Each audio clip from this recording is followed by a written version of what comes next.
Salut! Comment ça va? Moi, ça va super bien, merci. Ça fait quand même longtemps qu'on s'est pas vu. Je pense que ça fait 2-3 semaines que j'ai pas fait de vidéo. J'ai décidé de faire une vidéo. Ça me tentait, vraiment. Surtout pour vous voir. Fait que aujourd'hui, la vidéo, ça va être un jeu assez spécial. Parce que, est-ce que vous avez déjà entendu des histoires d'horreur? Sûrement. Sûrement.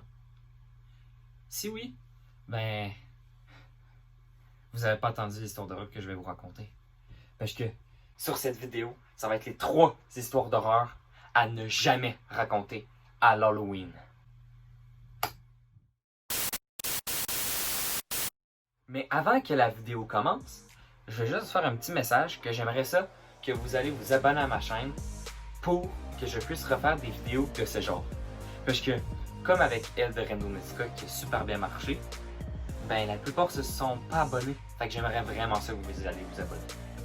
Fait que sur ce, si vous aimez cette vidéo, ben n'hésitez pas à mettre un petit pouce bleu en bas de la vidéo et de vous abonner.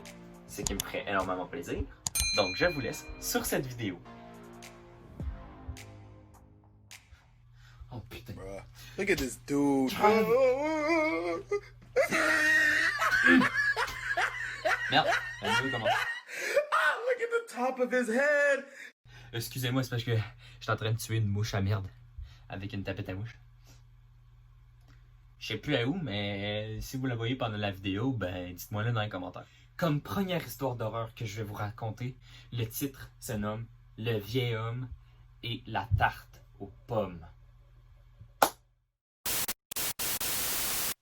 L'histoire commence avec le soir de l'Halloween, un vieil homme au New Jersey a été retrouvé mort dans la cuisine de sa maison.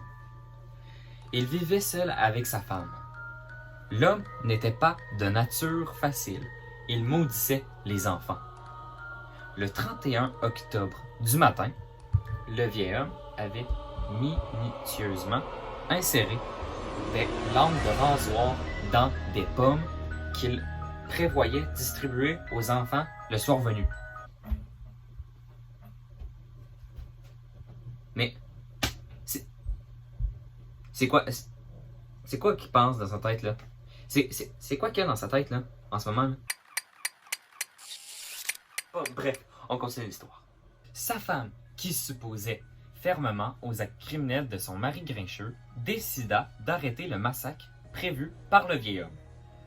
Elle lui prépara sa tarte préférée et l'invita à en dévorer une bonne pointe au dessert, juste avant que les enfants ne viennent frapper à la porte.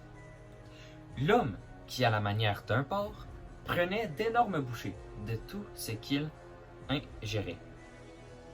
Demanda à sa femme juste avant d'avaler, « Mais où as-tu pris les pommes pour faire la tarte?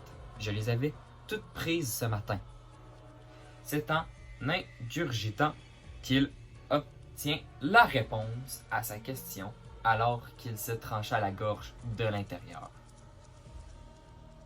Fait qu'en fait, le monsieur, il veut prendre des foutues larmes de rasoir, puis les mettre dans des pommes pour que les enfants crèvent.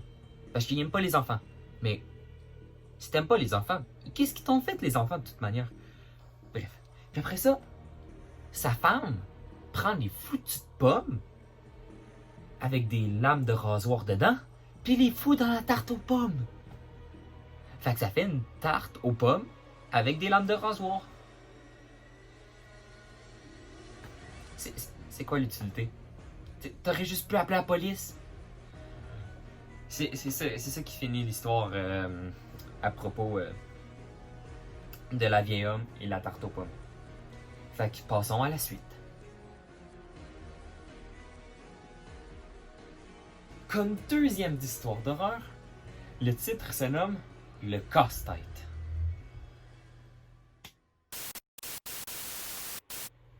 L'histoire commence. Une femme âgée, vivante, seule, décide de faire un casse-tête dans son salon pour passer la soirée. Dehors, c'est la noirceur totale. Au fur et à mesure qu'elle ensemble les pièces, une impression étrange la saisit. Elle reconnaît peu à peu dans son puzzle le décor de son salon, puis sa télévision, puis elle-même vue de face.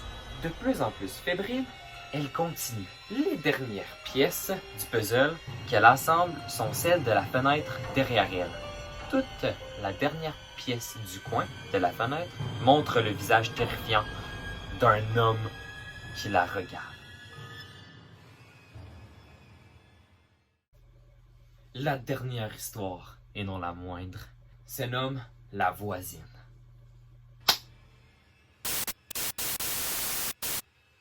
L'histoire commence.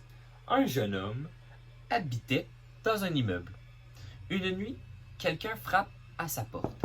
Il se lève et va ouvrir. Une femme se tient là et lui demande si elle peut passer la nuit chez lui parce que son conjoint la frappe. Elle le rassure en lui disant qu'elle a appelé sa famille et qu'ils viendront la chercher demain matin à la première heure. Le jeune homme lui donne une couverture et lui propose de passer la nuit sur le sofa. À son réveil, la couverture est pliée sur le divan et la jeune femme est partie. Il se prépare et part travailler. Le soir suivant, on cogne de nouveau à sa porte. La même femme est à sa porte. Mais cette fois-ci, elle a des marques de coups au visage. Elle lui demande une seconde fois de l'hospitaliser. Ne pouvant pas accepter, il lui propose de dormir au même endroit que la veille. Le matin, elle n'est plus là. Le même manège se produit tout au long de la semaine. Inquiet, le jeune homme se rend au poste de police pour expliquer la situation. L'agent lui montre une photo sur laquelle il reconnaît la femme. Le policier lui apprend que cette femme a été abattue à mort dans son immeuble par son conjoint. Sur ce, j'espère que mes histoires vous ont plu. Si c'est le cas, n'hésitez pas à liker la vidéo et de vous abonner, ce qui me ferait énormément plaisir pour vous sortir une suite. Sur ce, je vous laisse. Ciao, ciao!